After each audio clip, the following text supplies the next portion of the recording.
Inovamos junto com você.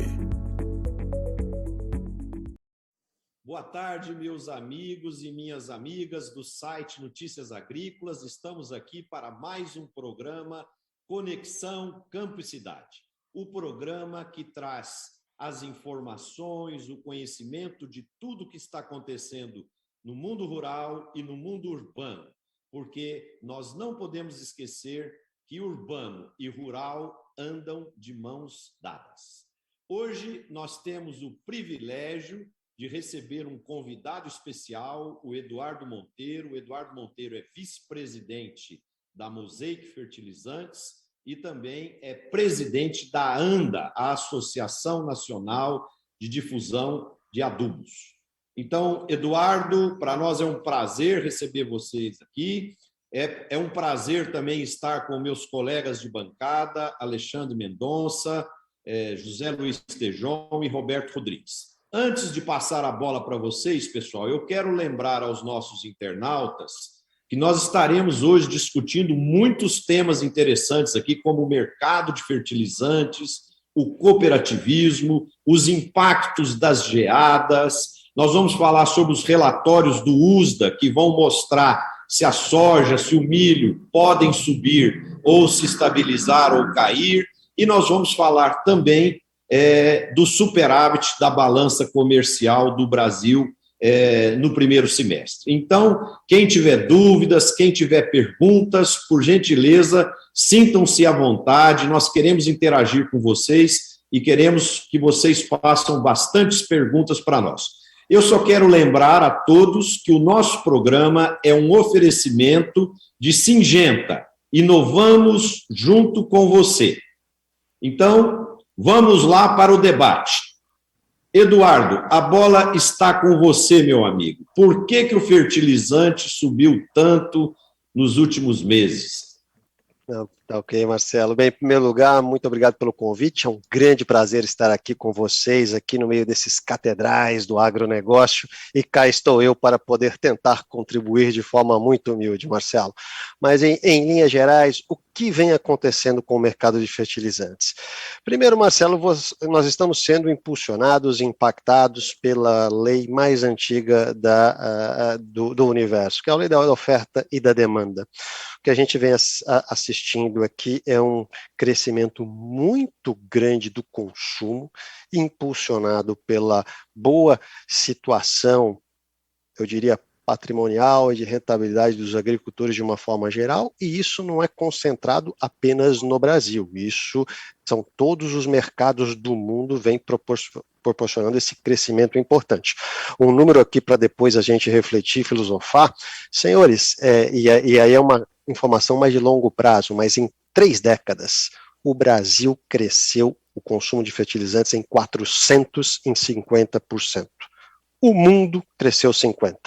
Note que espetáculo, e é por isso que nós, enquanto organização, Mosaic Fertilizantes está aqui no Brasil, em função desse mercado brilhante. Mas falando um pouco do momento, voltando a falar um pouco do momento, então, a primeira perna, um excelente cenário favorável ao agricultor, rentabilidade puxando demanda. Um segundo ponto importante, uma questão que o ministro Roberto Rodrigues enfatiza bastante, que é uma questão relacionada à segurança alimentar, produção interna, tem uma questão geopolítica atrás disso, que é o quê? Grandes mercados consumidores e produtores estão abrindo janelas e discussões no sentido de tarifar as exportações de fertilizantes. A China é um bom exemplo disso, no que refere-se à sua produção de nitrogenados e fosfatados. Nas últimas semanas vem se especulando muito nas principais publicações internacionais que o governo chinês avalia a possibilidade de tarifar suas exportações, como já fez em anos anteriores, em função da forte demanda mundial e dos preços altos, para manter um pouco reduzir um pouco da pressão dos preços no mercado local, e como a China é um grande participante do mercado mundial, isso gera algumas incertezas. Corroborando com isso, a Rússia também, guardada as devidas proporções, ao longo dos últimos anos, se tornou um grande player, um grande produtor agrícola, de commodities agrícolas, e eles também estão muito preocupados em manter, eles são um produtor importante de fósforo e potássio, e manter sua produção local. Então a gente observa ali alguns incentivos a manter essa produção localmente. A gente vem observando também o crescimento aqui de mercados que não tinham destaque, como a África. O mercado africano vem crescendo a sua demanda de fertilizantes e a gente acaba competindo naturalmente por uma questão de preço. O Brasil hoje, ele do que ele consome, 85% é importado, Marcelo, só 15% é produzido localmente. Então, imagine, nós temos que concorrer com toda essa demanda mundial. Isso também acaba impulsionando esse cenário altista de preço. E corroborando, nos últimos dias, a gente teve algumas questões pontuais, principalmente no que refere-se a cloreto, onde a gente teve um grande produtor, que é a Bielorrússia, que se viu aí no meio de uma questão atrelada a potenciais sanções e boicotes econômicos por parte da Comunidade Econômica Europeia. Pois bem, isso passou, o cloreto com destino à agricultura, ele não entrou dentro desse pacote, mas a gente observa que, como a demanda está muito forte, a gente tem um atraso de embarque generalizado, atraso de chegadas de navio generalizados aqui no Brasil, e a gente também teve aí o impacto de um grande produtor no Canadá também, que teve aí um problema em duas minas que pertencem à Mosaic, que fazem parte do consórcio da Campotes, que essas minas elas sofreram um problema de infiltração, tiveram que ser desativadas, tiraram um bom pedaço da oferta de cloreto disponível. Então você pega todo esse cenário que eu estou pintando para você aqui em termos de oferta e demanda, Marcelo, e traz o componente nervosismo. E agora, a gente chega no Brasil num momento bastante nervoso, é o momento do plantio, é o momento onde nós vamos aplicar o fertilizante. E por mais que a gente já tenha negociado 85% que a gente estima aqui do adubo da soja esse ano, temos 15% a ser negociado ainda, e temos as principais ali, a safrinha de milho, safrinha de algodão, cana, café ainda, que tem seus volumes importantes a serem negociados. Esse pessoal que não comprou está pegando o mercado num momento muito nervoso, porque particularmente, eu falei desse crescimento estrondoroso do Brasil em 3 décadas, mas no ano passado o mercado brasileiro de fertilizantes cresceu 12%, surpreendeu a todos. E este ano, pelo ritmo, Marcelo, vem um crescimento de novo de 7% a 10%. Então, esse crescimento pode ser de até 2 dígitos por 2 anos consecutivos. Por mais que a gente tenha toda uma infraestrutura portuária preparada para atender as importações, a gente tem ali uma estrutura de caminhões preparada para transportar tudo isso, a sazonalidade existe uma concentração natural, 60% fica no segundo semestre. Com um volume tão grande, teremos gargalos logísticos, teremos um estresse natural do sistema, e isso acaba propiciando aí um cenário de preços firmes também. Então, o que a gente observa aqui, Marcelo, próximos 3 meses, em função de todo esse cenário, a não ser que aconteça algo extraordinário, nós não vemos nenhuma razão para que os preços acabem cedendo. Na verdade, a gente vê aqui, sim, um forte nervosismo nesse mercado e faz com que os preços se consolidem e fiquem mais fortes. Acabei me estendendo, Marcelo, mas esse é um cenário geral do que acontece no mundo do fertilizante nesse momento. Alexandre? Não, acho que só comentar, bom, primeiro um prazer enorme estar com vocês, Monteiro, um prazer te ter aqui, né, longas conversas sobre o mercado. Eu acho que a gente tem que pontuar algumas coisas que a história nos ensinou também nesse mundo do adubo, né, Marcelo? Tradicionalmente, países pobres, né, que foram pobres, na verdade, mas eles têm uma tendência a subsidiar os insumos, né? Diferentemente do que nós vemos aí nos mercados ricos, que acabam intervindo nos preços agrícolas, puxando o preço para cima, às vezes, com preço mínimo, ou transferindo renda para o produtor. A transferência de renda para os produtores mais pobres, e aí o destaque sempre foi a China e a Índia, com esse tipo de política, é manter o adubo barato ao seu produtor, para que ele use o máximo possível, né? Eu lembro que na última pancada que deu no mercado de adubo, quando o grão explodiu, que é sempre assim, né? Os grãos que são os puxadores de preço de adubo, lá em 2013 a gente viu assim, os preços até muito mais altos do que nós estamos vendo hoje, né, Monteiro, que foi um ciclo incrível de alta de preços. O que aconteceu lá, Marcelo, aqui o governo indiano bancou a diferença, né? Eu lembro que o MAP passou de $1.000 e o produtor indiano pagava $200. A diferença o governo subsidiava, né? Então isso gera um efeito complicado no mercado, porque normalmente quando o preço sobe, há uma tendência de usar menos, né? E esse efeito não acontece nos dois dos maiores mercados de adubo do mundo. Então isso distorce. Quando o preço do grão sobe, o produtor quer usar mais, ele não sente no bolso esse efeito. E acho que concordo integralmente, né? É uma demanda que explodiu. Nos Estados Unidos, as margens do produtor americano estavam muito baixas. Os americanos vinham adubando menos entre aspas, né? Mas não estavam usando o limite da sua capacidade produtiva.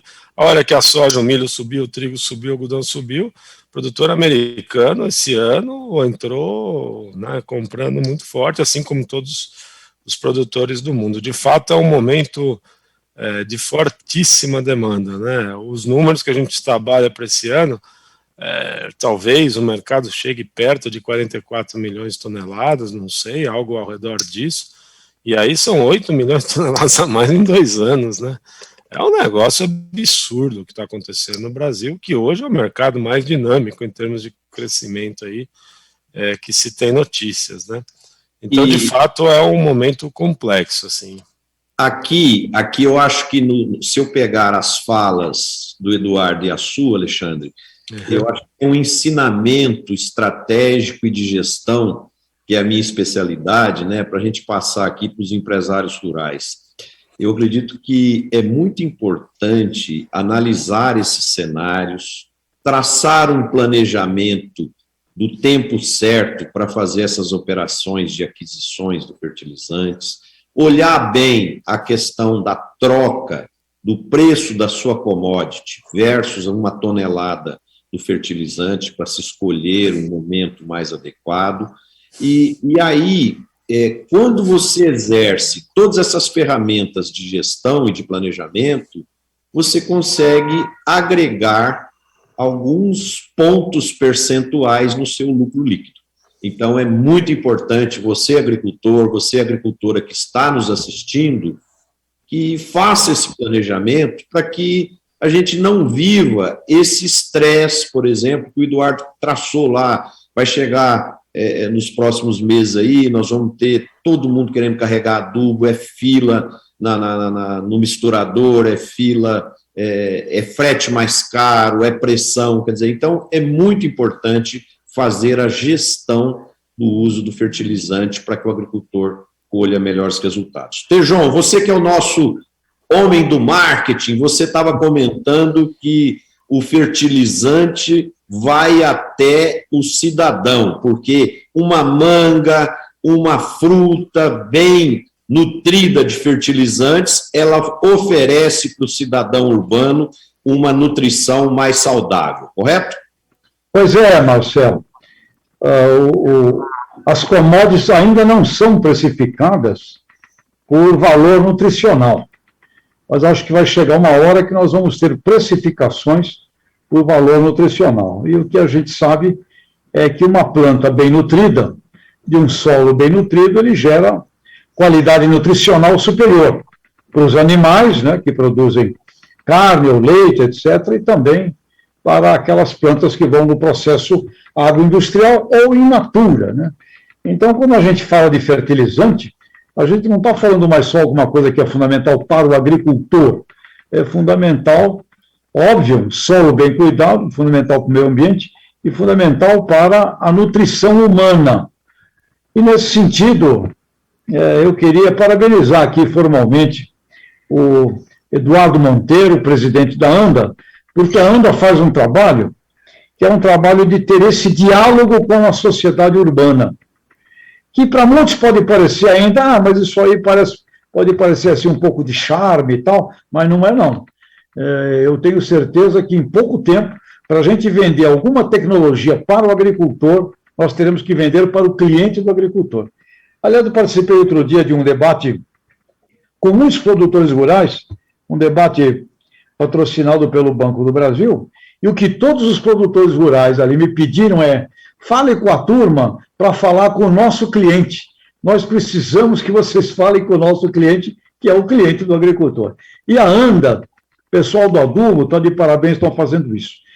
Duas coisas importantes, eu vou pedir daqui a pouquinho para passar um vídeo, tem vários materiais, esse é o mais curtinho, de 30, mas uma coisa que esse material mostra atenção, fertilizante não é agrotóxico, porque existe também uma confusão de fertilizante com agrotóxico, assim pelo leigo, né, pelo pessoal consumidor final da cidade. Então, esse material revela isso, que fertilizante é nutrição e que quando você tem um solo, uma planta bem nutrida, você, consumidor final aqui da cidade, você está consumindo um produto de maior valor para a sua saúde. E a ANDA faz esse trabalho dialogando com a sociedade urbana. Então, eu queria pedir, se fosse possível, passar esse vídeo, é um deles, é um vídeo de 30 segundos, para o nosso telespectador aí olhar esse excelente material. Dá para passar aí, gente? Os fertilizantes fazem mal à saúde? É falso. Os fertilizantes são fontes de nutrientes essenciais para o desenvolvimento saudável das plantas. Mas por que eles são necessários? Assim como os seres humanos, as plantas muitas vezes apresentam deficiências de nutrientes. Para as plantas, os suplementos são os fertilizantes. Com eles, os agricultores enriquecem a terra em busca de plantas mais fortes e saudáveis. É por isso que dizemos que os nutrientes das plantas são nutrientes para a vida.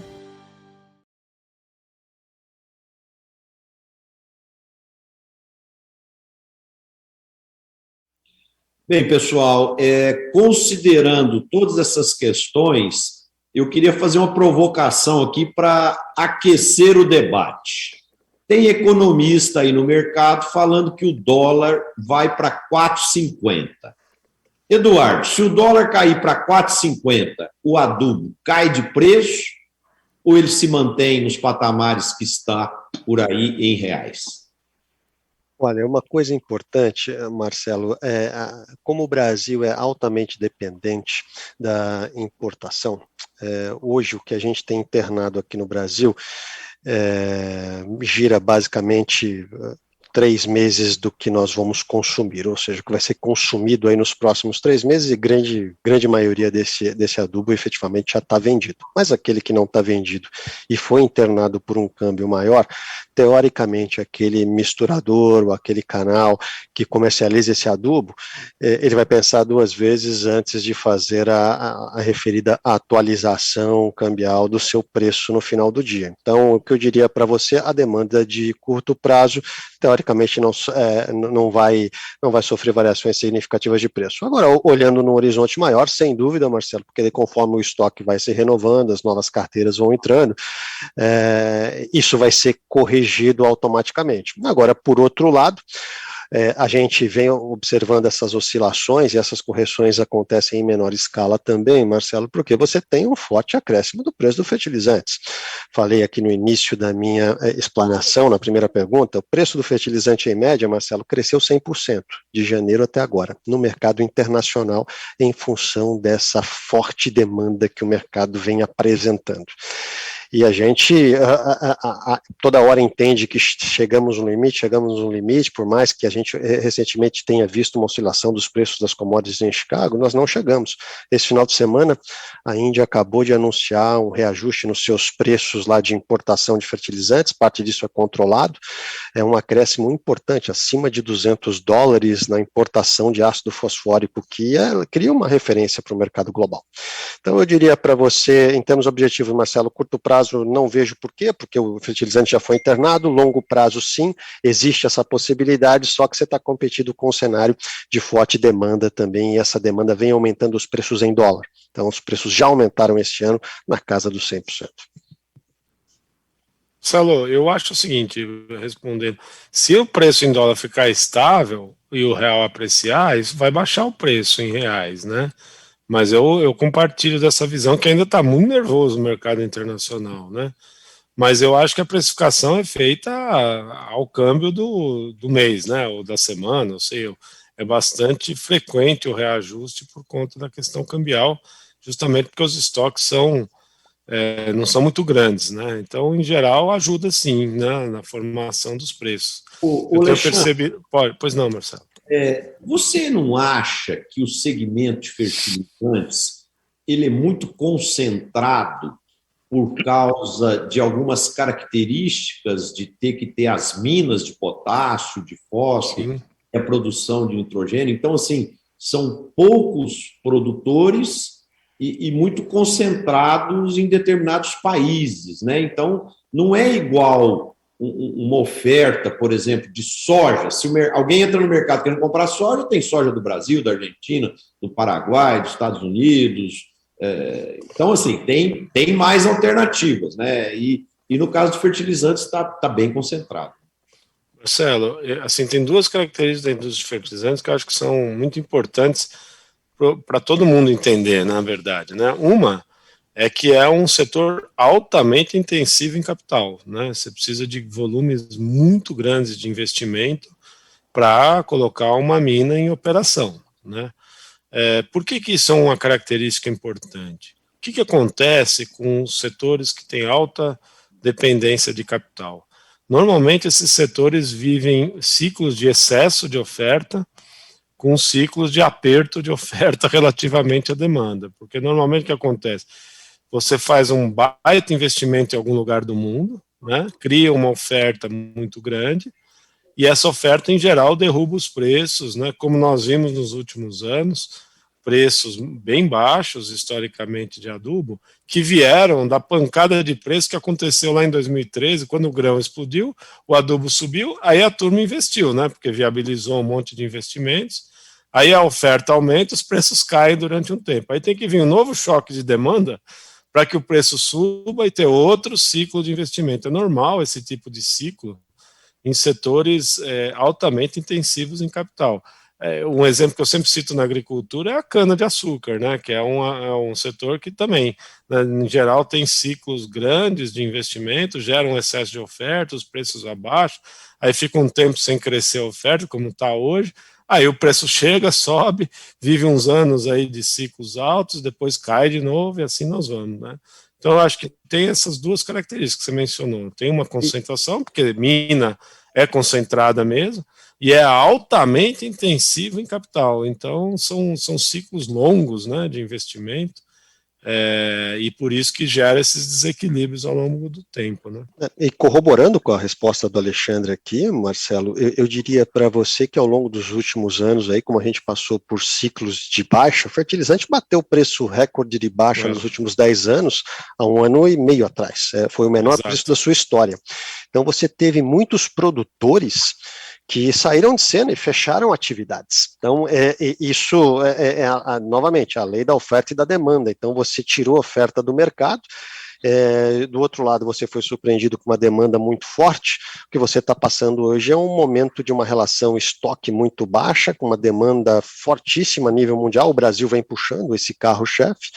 E quando você olha a distribuição desses produtores ao redor do mundo, o potássio tem uma certa concentração, Marcelo, em 3, 4 países, mas fósforo e nitrogenados, eu diria que não. Você tem os maiores produtores, mas são produções bastante descentralizadas. Você tem a África com uma participação importante, norte da África, você tem a região do Oriente Médio com uma participação importante, a própria China, a China, que é um ator fundamental, Rússia. Então, o que a gente vive realmente são esses ciclos de commodities. Há 1 ano e meio atrás, a gente atravessou o pior momento do preço do adubo, e agora a gente está atravessando um dos melhores momentos em função desse reflexo de você enxugar um pouco a oferta e a demanda vir muito forte. Uma coisa que complica essa análise aqui que nós estamos fazendo para o agricultor e para a agricultora que está nos assistindo, por exemplo, hoje saiu um relatório da OCDE e da FAO que projeta que o preço das commodities, esse ciclo de alta, ele não vai se manter por um longo tempo. Segundo o estudo, mostra que é um curto prazo aí de 1 a 2 anos. E quando se projeta para os próximos 10 anos, eles imaginam, nessa análise, até 2030, um crescimento da demanda dos commodities de 1,2% ao ano, em média, enquanto nos últimos 10 anos, de 2011 a 2020, esse crescimento foi de 2,2 ao ano. Então, vem aí uma certa diminuição na velocidade do crescimento. Então, isso é muito importante para construir uma estratégia, para construir o planejamento, né? Então, é importante que o empresário rural veja essas macro tendências para que ele possa fazer as escolhas certas, porque senão a conta não fecha, né? Depois, os custos dos insumos vão ficando cada vez mais altos, né? E o preço da commodity, mais 1 ou 2 anos, deve se manter alto. Depois há uma tendência de diminuição nesses patamares. Não sei se você concorda com essa análise, Alexandre. Marcelo, eu sei lá, eu vejo essas análises, eu tenho muito respeito, é uma turma que é muito competente, né? Acho que tem algumas ponderações que talvez nos traga alguma visão. Primeiro, a questão do biocombustível, né? Tá parecendo, Marcelo, não sei qual foi a consideração no estudo, né? Exatamente que taxas eles colocaram para biocombustíveis, mas eu tô ficando com um cheiro assim, que se essas metas ambientais de descarbonização forem para valer, a gente entra num novo ciclo de demanda de biologia para fazer energia, vamos dizer assim, né? Que passa aí pelo biodiesel, que passa pela biomassa em geral, né? Eu estou começando a perceber negócios muito grandes, mas grandes mesmo, em cima de crédito de carbono, dessas novas métricas aí. Eu queria até compartilhar com vocês, né, uma leitura que eu fiz aí do The Guardian, acho que eu comentei na última, de como é que está aquecendo, né? Os Estados Unidos vai ter um ano mais quente, talvez, de um século. O Canadá está morrendo gente de calor, etc.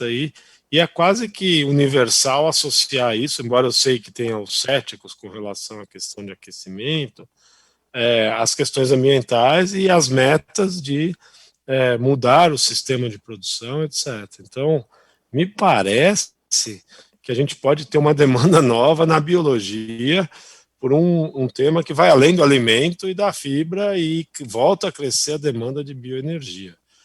Se isto acontecer, eu não sei se essas metas, sei lá, não sei se a gente não tem que rever um pouco esses números, sabe, Marcelo?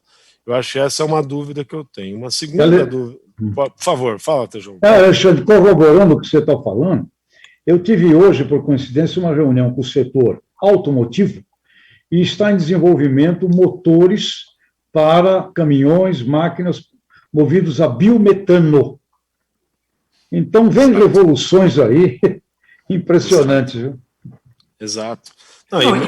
E outra coisa, né, gente, porque, por exemplo, a gente tem visto aí algumas montadoras dizendo até 2030 vai parar de fabricar carros a combustão e tal, mas nós não temos geração de energia para abastecer os carros todos, se virar a matriz energética de uma vez. E outra coisa, quantas plantas de produção de motores a combustão que poderiam continuar produzindo por mais tempo se tivesse um biocombustível renovável, né? Então, assim, as coisas não vão virar do dia para a noite, não.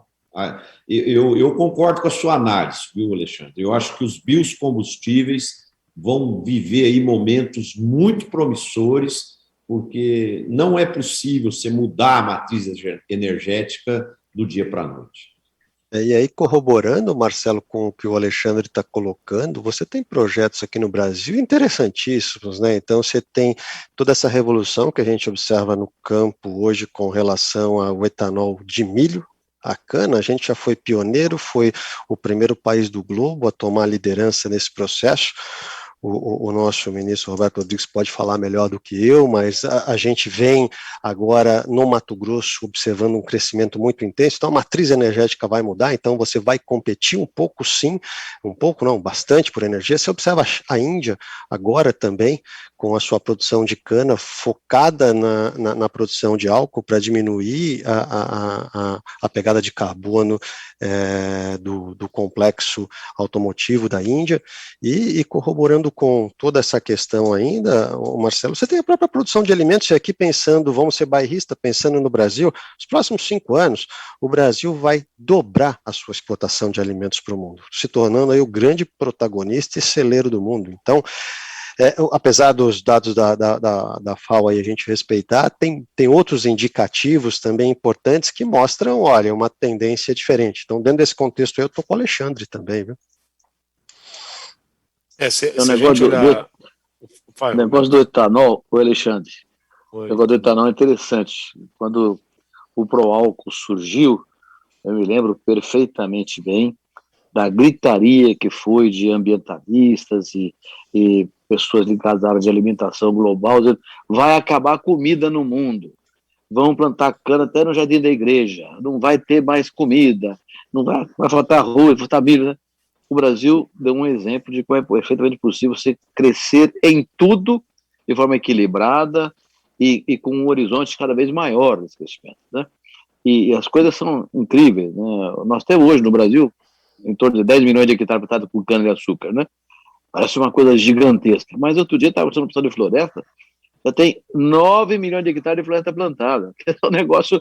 O Brasil é um país incrível. O potencial que tem para a agricultura aqui de alimentos, de energia, de fibras, é uma coisa fantástica. Desde que haja uma estratégia bem feita e uma compreensão da sociedade, ninguém vai segurar o Brasil. Eu concordo também com a posição do Alexandre, do Eduardo. Eu vejo esse horizonte para frente, Marcelo, restrito daqui a 2 ou 3 anos. Mas até lá, os estoques continuam baixos e é preciso produzir mesmo para alimentar o mundo. Marcelo, eu acho que é um tema até para a gente elaborar bem algum programa nosso futuro, é exatamente esse debate ao redor do carro elétrico, né? E é uma imagem que eu percebo na cidade, né, discutindo esses assuntos. Eu tenho uns amigos que são apaixonados por carro, fica aquelas conversas, tá? Eu não entendo muito, mas fico ouvindo ali. Agora, da parte de energia, a gente entende alguma coisa, né? Do que adianta ter um carro elétrico que a energia é gerada pelo carvão, ou porque queimou gás natural, tá certo ou não? Eu não consigo entender a lógica de um negócio desse, né? Então, na verdade, a gente tem que fazer a avaliação do sistema energético como um todo, né? Como um conceito. Aí a hora que você vai para um carro que tem combustão e é um modelo híbrido, eu acho que o modelo brasileiro poderia ser um exemplo para o mundo, sabe? Tá faltando para nós, brasileiros, uma certa envergadura global de defender um modelo de automóvel, tá certo? Que a gente tem aqui dentro. É um complexo de inferioridade, às vezes eu acho, porque começa esses grandes movimentos globais. Agora, precisa alguém me explicar qual que vai ser o diabo da energia que vai ser usado para alimentar as baterias que vão rodar os carros, tá certo? E nós temos um modelo perfeito. Na verdade, se for ver a pegada de carbono, é espetacular. Você imagina rodar um carro a álcool e que tem uma bateria embarcada nela que se retroalimenta, tá certo? Que é o que a gente está vendo nos modelos híbridos que tem aqui no Brasil. Então, eu acho que essa discussão do biocombustível recoloca um tema central, que é uma solução energética muito interessante, né, em termos de fato, ser sustentável. Eu acho que esse tema voltou à pauta, virou agenda global. Eu acho que esse é um ponto importante. Estão impondo isso a gigantes internacionais que, aparentemente, me parece, estão, de fato, transformando isso em negócio, tá certo? E isso pode ser gigante. O Brasil, como uma economia verde, né, um potencial de produção de biomassa sem paralelo aí no mundo, por sermos tropicais, etc. Aí, de novo, vem o nosso mercado de adubo, que é uma perna, viu, Tejão? Que eu acho que é legal também compartilhar com os colegas da cidade. Quer dizer, quando eu adubo e a planta aumenta a produtividade, é menos terra que eu preciso para produzir alimento, para produzir biomassa, tá certo? E aumento muito a produtividade por hectare.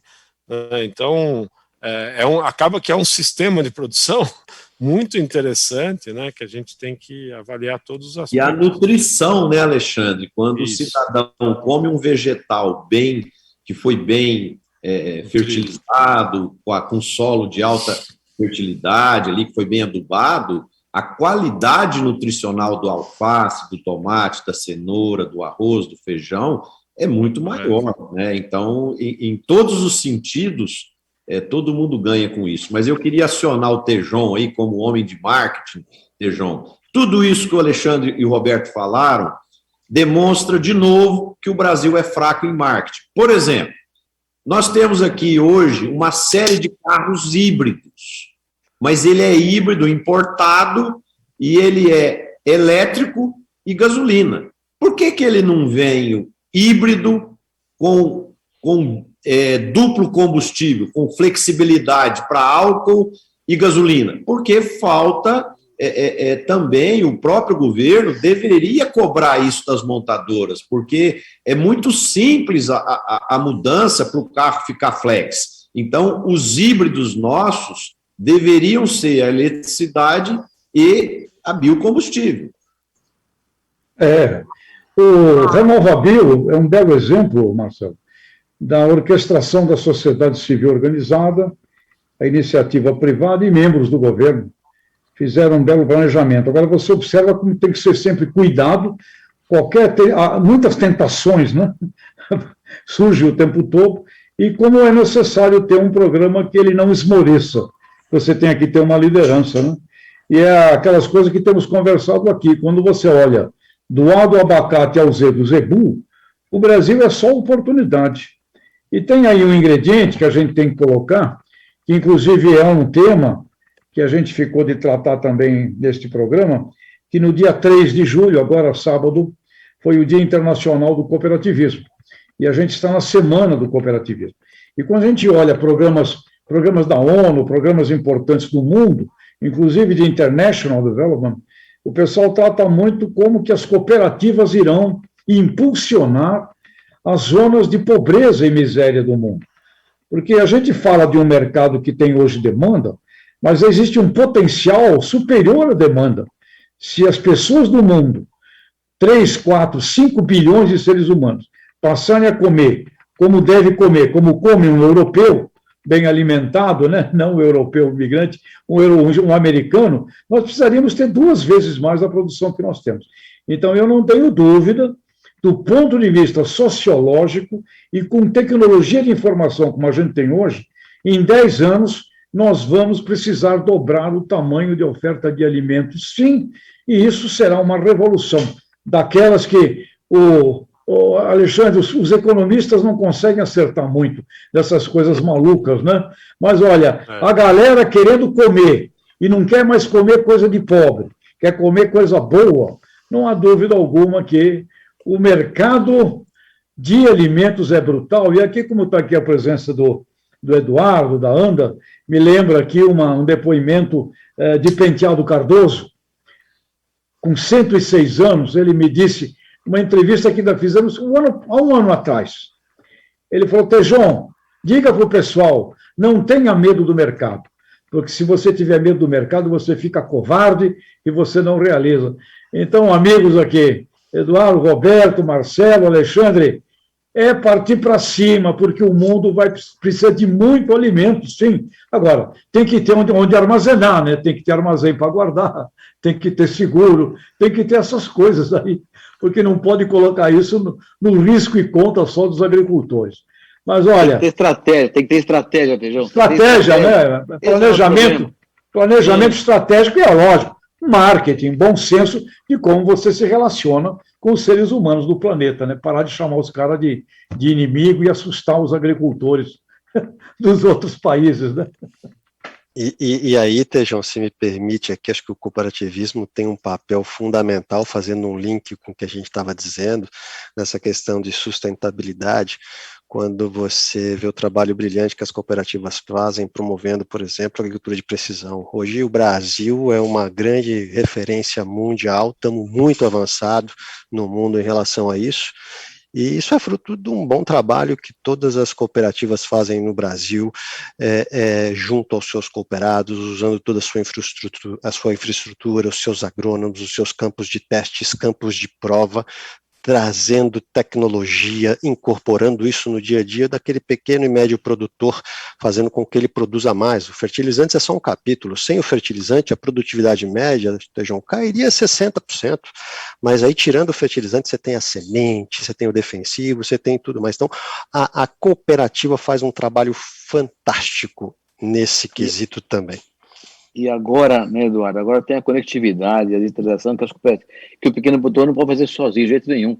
Nossos partidos estão entrando nesse processo com vigor também, trazendo a última palavra em inovação para o pequeno produtor, para ele ter o mesmo acesso que o grande tem por conta própria. Então, realmente, as cooperativas têm um papel. E hoje já representam 54% da originação agrícola brasileira. 54%. Com a característica, 80% dos cooperados são pequenos e médios produtores. Então, realmente, é um trabalho extraordinário que elas prestam. Extraordinário. E outra, e não são só as agrícolas. As de crédito estão crescendo espantosamente. No ano passado, as coisas de crédito cresceram 26% em termos de ativos e depósitos e aplicação. E o sistema financeiro cresceu 6%. Os cooperativas cresceram 4 vezes mais que o sistema financeiro. Então, realmente, é um segmento importantíssimo.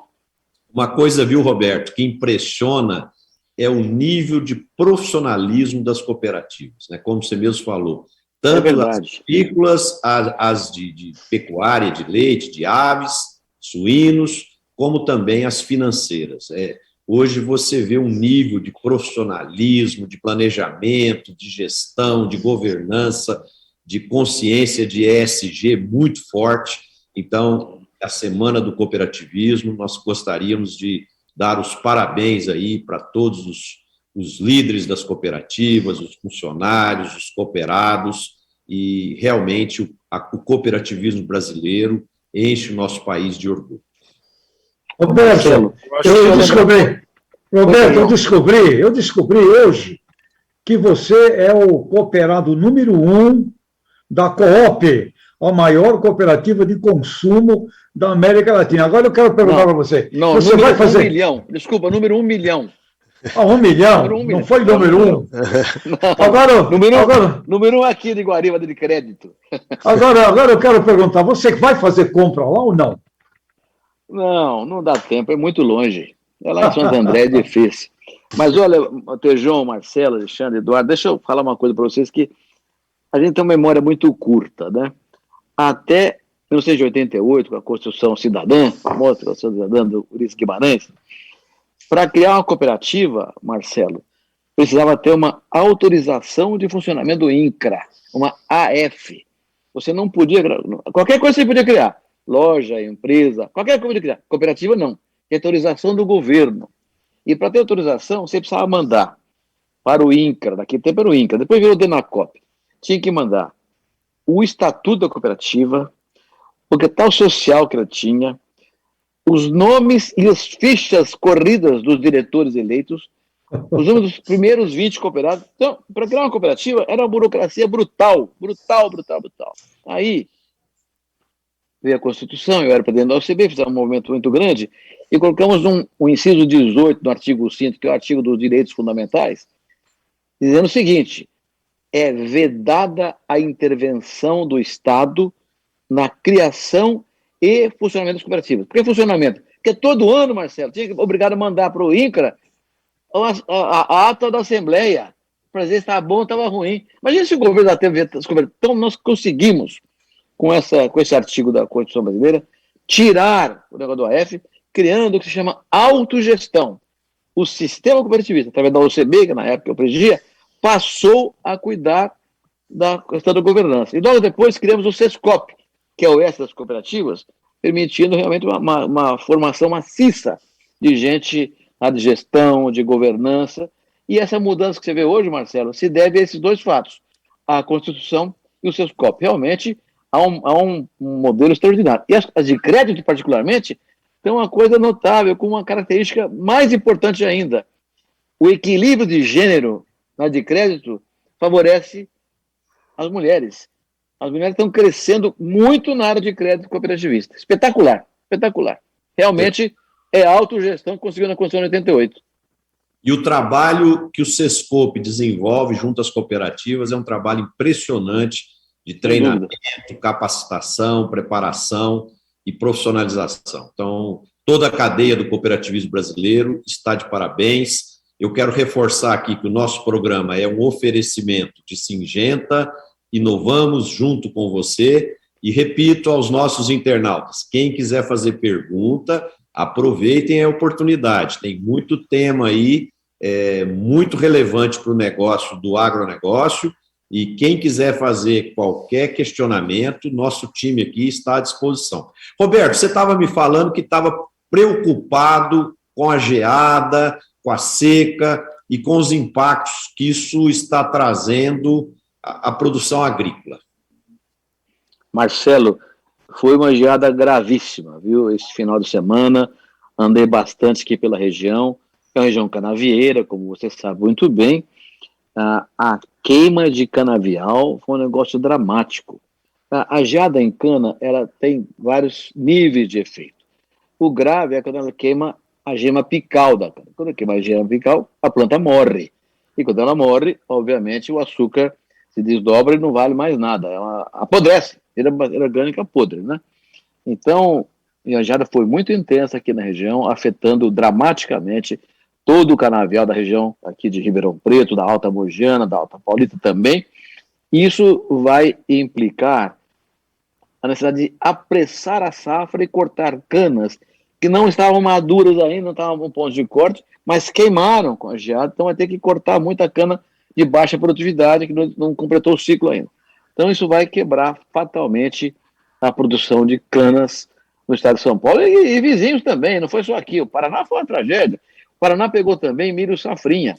O milho safrinha, a segunda safra, que não é mais safrinha, é safrona, já tinha uma quebra de 40% mais ou menos, cada seca, terrível, de março, abril, maio, né? Terrível.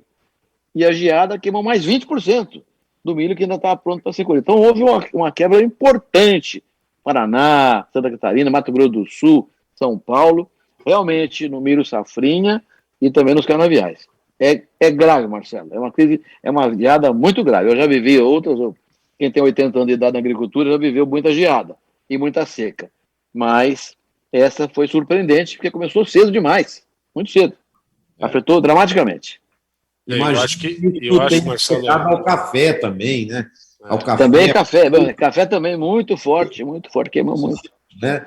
Em Alexandre, e a quebra na safra de milho, na safrinha? Então, acho que o Roberto, é difícil ter uma combinação de seca seguido de geada, né? Eu acho que isso é outro elemento desse ano.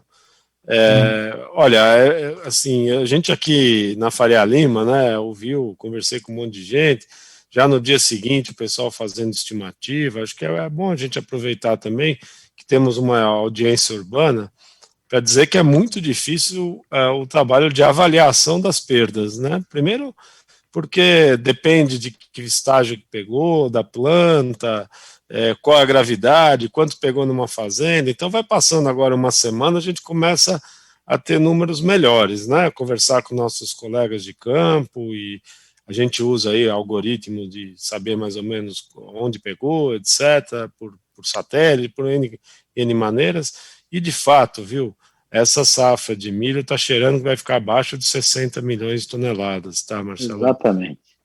E, assim, a gente já vinha trabalhando com o número de 62 milhões, só pela seca, e aí agora com essas quebras são pelo menos 2 milhões de toneladas, pode ser um pouco mais. Então, veja, nós tínhamos potencial de colher uma safrinha de 85 milhões de toneladas, aí atrasamos o plantio, só isso já derrubou para 79 na nossa cabeça, aí veio vindo a seca, você vê, 62, 63, alguma coisa assim, e agora mais essa pancada aí da geada. Então, é um impacto grande, o Brasil é o segundo maior exportador de milho do mundo, a gente perde um potencial de exportação, a gente tem uma demanda forte aqui dentro, né, por todo o setor de carnes brasileiro, então, de fato, é um quadro que se complica ainda mais diante das perdas dessa semana passada, lamentavelmente. Bom, vai importar, né? É possível que a gente precise... Tem que importar, mas é complicado. Se pega um estado como o Paraná, Tejão, Paraná quebra 6, 7 milhões de toneladas de milho, vai ter a menos do que eles precisavam. Vai trazer da onde? Mato Grosso do Sul também geou, também está seco. Paraguai também está seco, também geou. Então tem que vir de longe, vai ter um custo maior. O que o Alexandre falou é importante. Vai ter a demanda por milho e soja para frango, suíno e leite, vai explodir. E não tem. Então vai aumentar o custo de produção de proteína animal. E o consumidor não tem dinheiro para comprar. Então vai abrir uma boca de descasamento de renda aí na cadeia produtiva como um todo. Eu acho que é um ano complicado. Complicado, sim. E falta, não é, Roberto e amigos, aquela coisa, né, uma estratégia, como se fosse um momento de guerra. Teríamos que ter uma estratégia, nós teríamos que estar vendo como produzir mais. Agora, Tejão, né? Agora, em agosto. Tejão, o seguro rural, modéstia à parte, fui eu que criei, no primeiro ano que fui ministro da Agricultura, 2003, criei o seguro rural com apoio da bancada da agricultura, que foi muito forte, conseguiu fazer a lei do seguro rural em 2003, primeiro ano. Já se passaram 18 anos, o governo nunca fez a parte dele na alocação de recursos para subvenção ao prêmio. Não temos 10% da agricultura brasileira ainda segurado. Quer dizer, um negócio desse da geada, se tivesse um seguro funcionando de verdade com um país desenvolvido, como os Estados Unidos, como é na Europa, como é no Japão, o problema estaria resolvido em boa parte, não inteiramente, mas em boa parte. Então, o seguro rural é, talvez, a mais importante alavanca para a estabilização da renda e, portanto, da atividade rural. E, portanto, segurança alimentar. Com segurança alimentar, tem agricultor produzindo. Então, o conceito da integração na cadeia passa por um seguro digno desse nome. Aliás, com o seguro funcionando, não vai precisar do Banco Brasil, nem Caixa Econômica, serão os bancos todos que irão emprestar para a agricultura, como é nos países desenvolvidos. Tem o seguro rural, o banco vai lá e empresta, tem garantia para ele também. Não vai afetar o Tesouro Nacional nunca, é uma coisa que funciona plenamente bem. Essa geada, com um seguro bem estruturado, teria metade resolvida, pelo menos metade seria resolvida.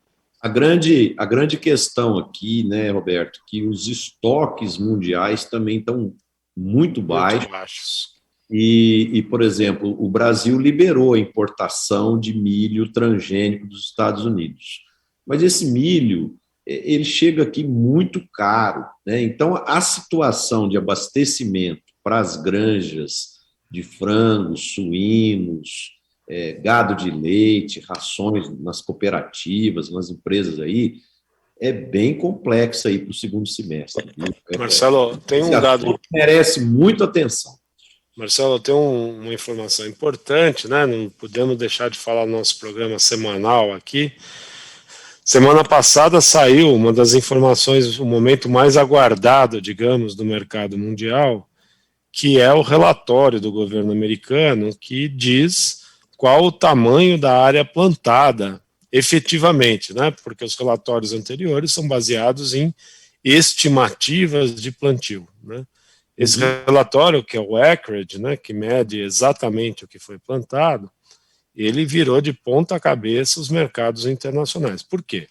Porque havia uma leitura dominante de que o governo teria que corrigir a área plantada para áreas muito maiores. O mercado, vários analistas de mercado americano acreditavam que a área efetivamente plantada era maior, e foi um baque no mercado mundial quando veio essa notícia que a área plantada americana não ia crescer muito pouco de milho, nada de soja, com relação aos relatórios anteriores.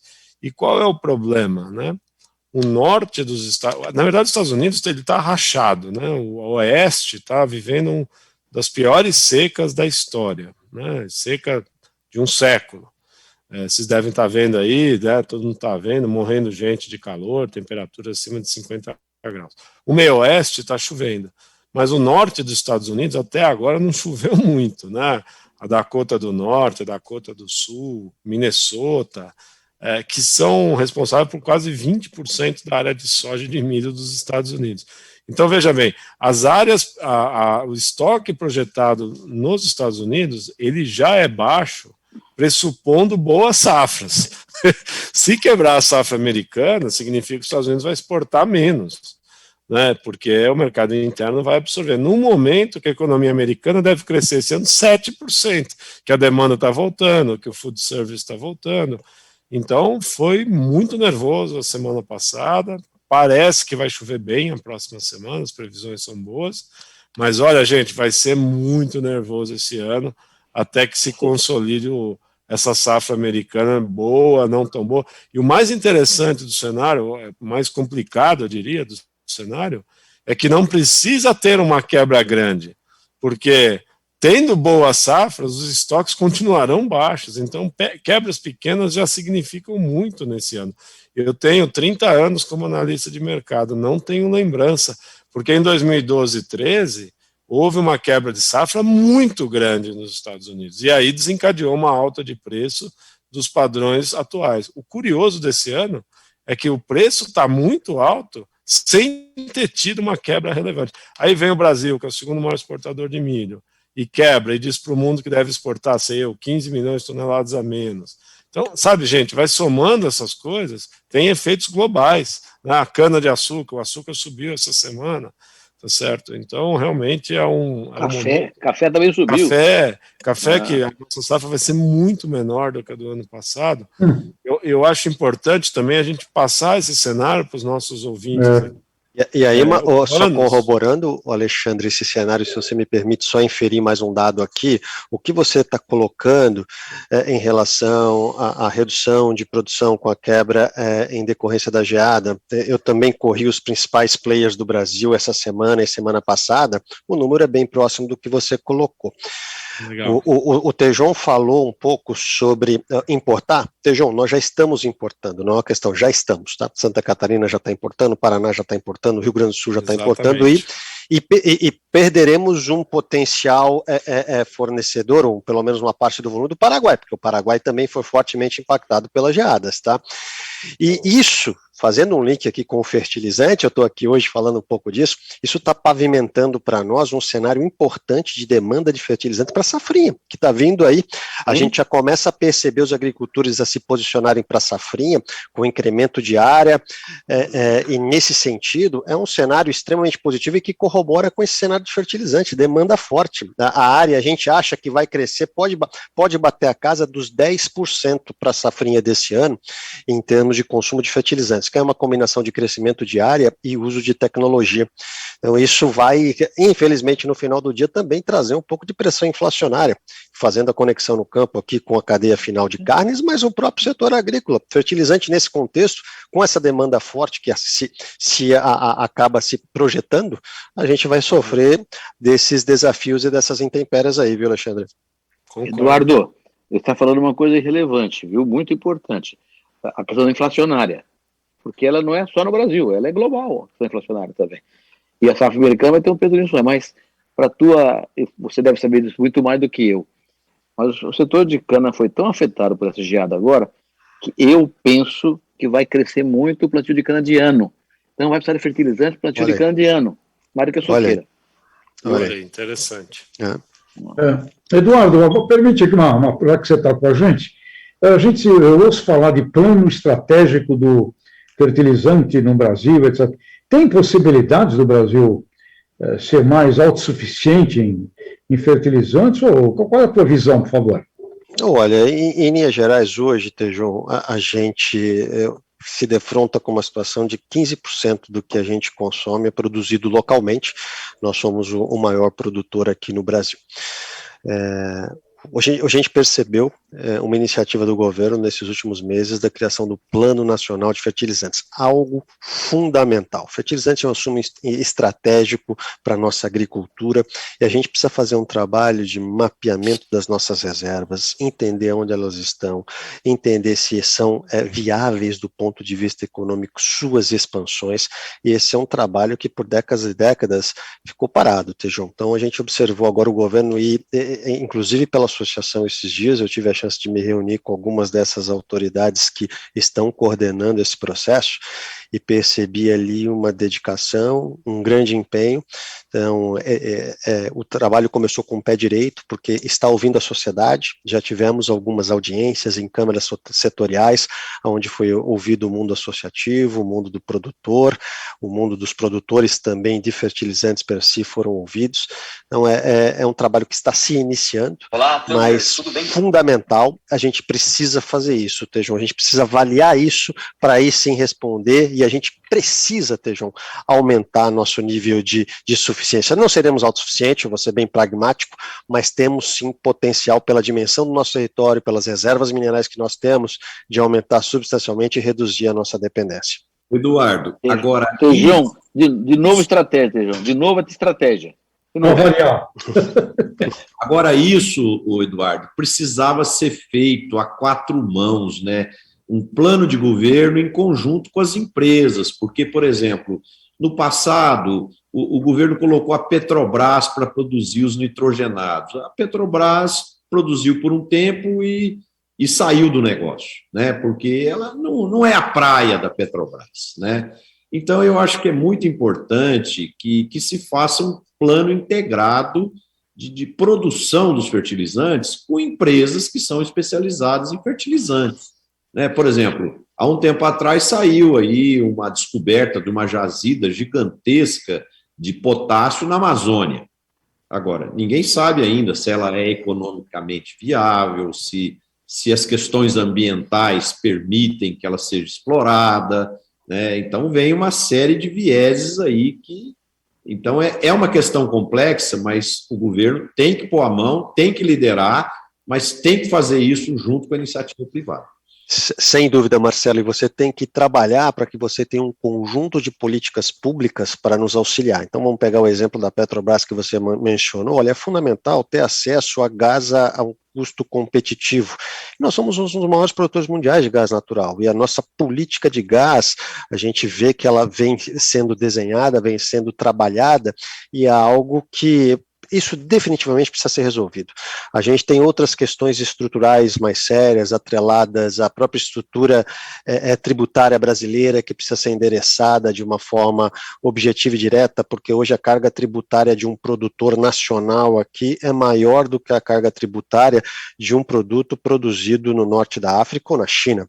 Então, você, nesse contexto, acaba não fomentando e tornando menos competitiva a indústria nacional, o que faz com que, ano a ano, essa dependência aumente.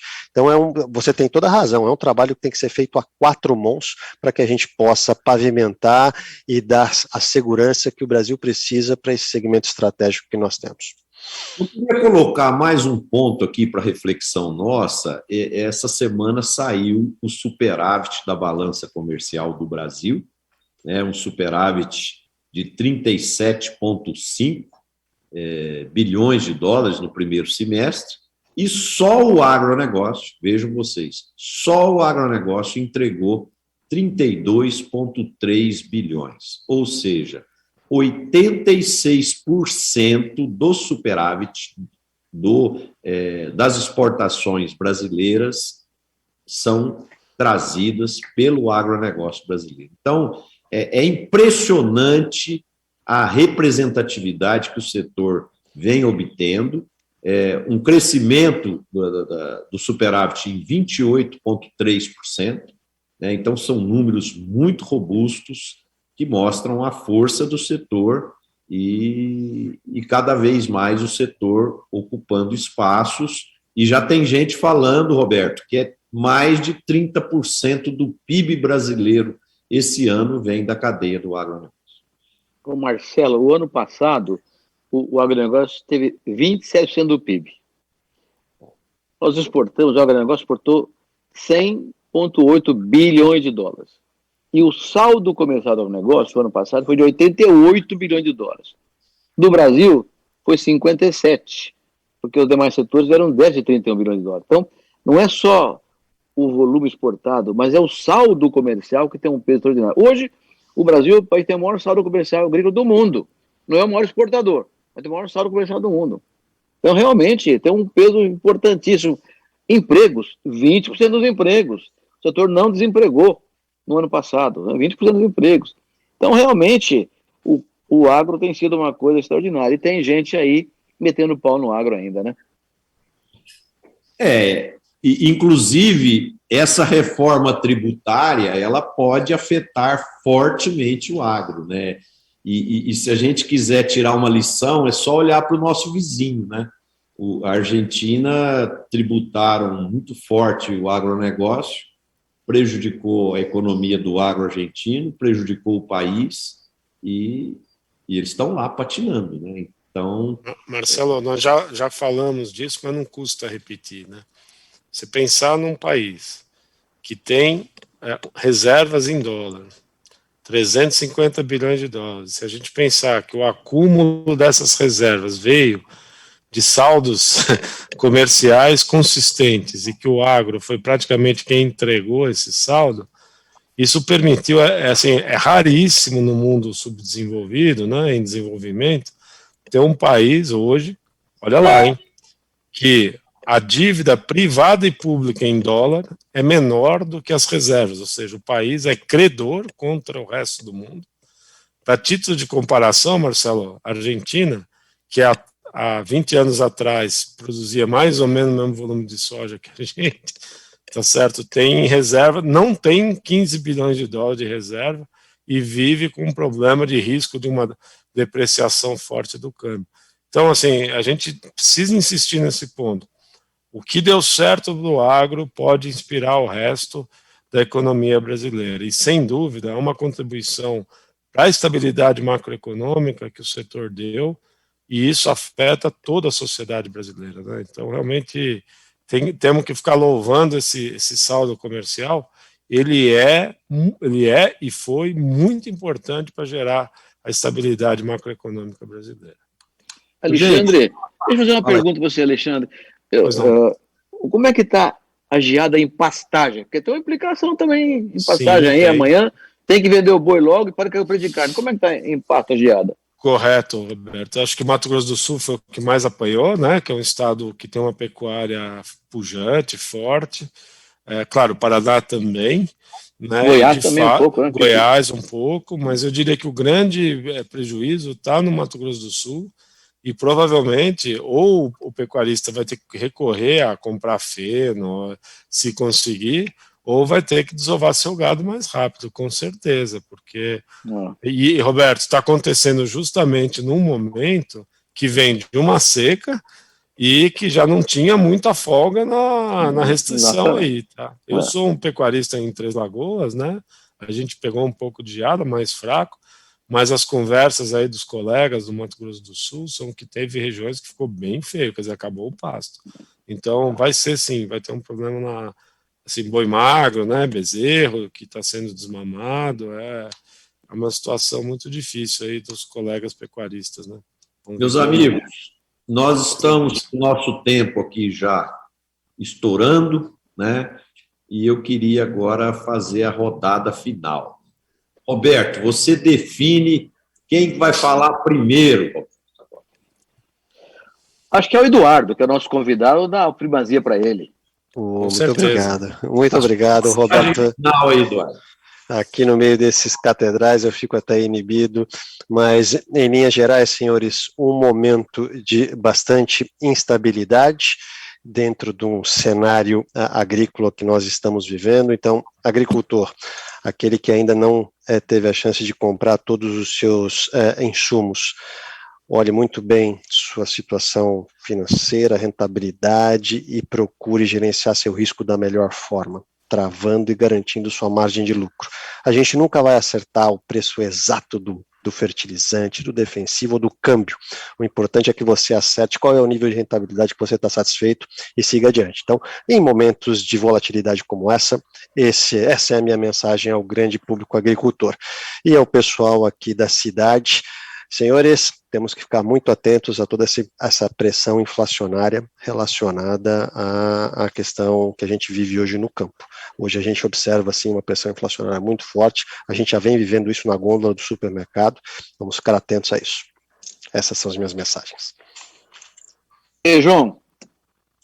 Muito bem, pessoal da cidade. Olha, redução de desperdício, consumo consciente, desenvolvimento de pratos que nossas mães faziam maravilhosamente bem, dentro das dificuldades que a gente foi criado. A gente precisa ter uma revolução nesse sentido, porque eu concordo com o que o Eduardo acabou de dizer, a barra é pesada no sentido dos custos. E nossos amigos do campo, olha, gente, bom senso, né? Agropecuária, amigos, pelo que a gente já viveu nessa vida, não é cassino. Não é hora de brincar com isso. Muito pé no chão, né? Eu estou muito preocupado, como vocês estão, muito preocupado com esse cenário. Como seria fantástico que o Brasil tivesse aí um sistema hoje para poder produzir 30 milhões de toneladas a mais dentro de um processo de segurança. Infelizmente, a gente não tem, como bem Roberto menciona. Enfim, planejamento, estratégia, né? Tanto vamos bater esse ferro até a hora que ele vai se moldar a isso. Mas parabéns, e obrigado pela visita aqui hoje do Eduardo, da Ana, muito obrigado. Muito obrigado. Ale. Bom, antes só agradecer a presença do Eduardo, um prazer aí poder debater, enriquecer nossas discussões semanais aqui. Eu acho só deixar uma coisa, um ponto alto da nossa conversa de hoje, é que como é importante, como nós estamos conectados ao mundo, né? Tudo que está acontecendo no mundo nos afeta. Acho que é muito legal a gente enriquecer nosso debate, nossa discussão, né? Falamos aí produção de adubo no mundo todo, bloqueio da Bielorrússia para exportação de cloreto, que afeta o agro, que por sua vez afeta a cidade, o saldo comercial. Quer dizer, eu acho que a gente nota como é importante estar bem informado, com a cabeça organizada e os pés no chão. Então tem sido um prazer aqui, esse nosso programa tem me ajudado a esse aspecto global cada vez mais forte na nossa conversa. Bom, Marcelo, na minha vez agora, eu diria que, como nós estamos aqui sempre preocupados com a conexão cidade-campo, a relação íntima entre esses dois grandes parceiros, irmãos gêmeos da economia brasileira, deixar claro que a inflação de alimentos não será culpa dos produtores rurais. Será culpa da geada, será culpa da seca, será culpa do mercado. Nós, produtores rurais, vamos sofrer junto com os cidadãos, com os consumidores urbanos e rurais do país e do mundo. Marcelo. Verdade, Roberto. Bom, a minha mensagem final para os amigos do campo e da cidade, o mês passado nós chegamos a 14,8 milhões de brasileiros desempregados. E, ao mesmo tempo, nós temos muitas empresas, tanto na cidade quanto no campo, precisando de bons profissionais, precisando de gente qualificada, capacitada. Então, qual o meu recado aqui? Vamos valorizar os talentos que nós temos, pessoal, porque uma empresa é feita de pessoas e nós precisamos desenvolver, reter essas pessoas boas que estão conosco. Então, vamos investir tempo para ouvir as pessoas, para entender as necessidades, para investir em capacitação, desenvolvimento, porque sem gente nós não chegaremos a lugar nenhum. Então, nós precisamos de gente boa trabalhando junto conosco. Eu quero, mais uma vez, agradecer ao Eduardo pela visita aqui no programa. Foi uma honra ter você aqui, Roberto, ou Eduardo. Parecia que você já era um dos nossos aqui, viu? Você se adaptou muito bem. Esperamos receber você aqui outras vezes. Eu sou um assíduo telespectador, Marcelo, eu assisto vocês sempre, então já conhecia como funcionava, então, na verdade é uma grande honra estar aqui, sempre que me convidarem estarei, tenha certeza disso. Muito obrigado, e eu quero também agradecer a audiência do pessoal que assessora as empresas aí do agronegócio, porque todo o pessoal de marketing, de comunicação, manda mensagem para mim dizendo que assistem assiduamente o nosso programa. Então, obrigado aí pela audiência, o pessoal de comunicação e de marketing que assessoram as empresas do agronegócio brasileiro. Então, eu quero agradecer os internautas que estiveram aqui conosco até agora. E quem gostou do programa, bota um like aí para ajudar a divulgar o programa, compartilhe com seus amigos e não se esqueçam que toda segunda-feira o horário de se atualizar com tudo que está acontecendo no mercado e no agronegócio brasileiro, no campo e na cidade, é aqui no nosso programa, no site Notícias Agrícolas. Muito obrigado pela presença de vocês, obrigado pela audiência, e só reforçando que o nosso programa é um oferecimento da Syngenta, inovamos junto com você. Um abraço a todos, se cuidem e boa semana.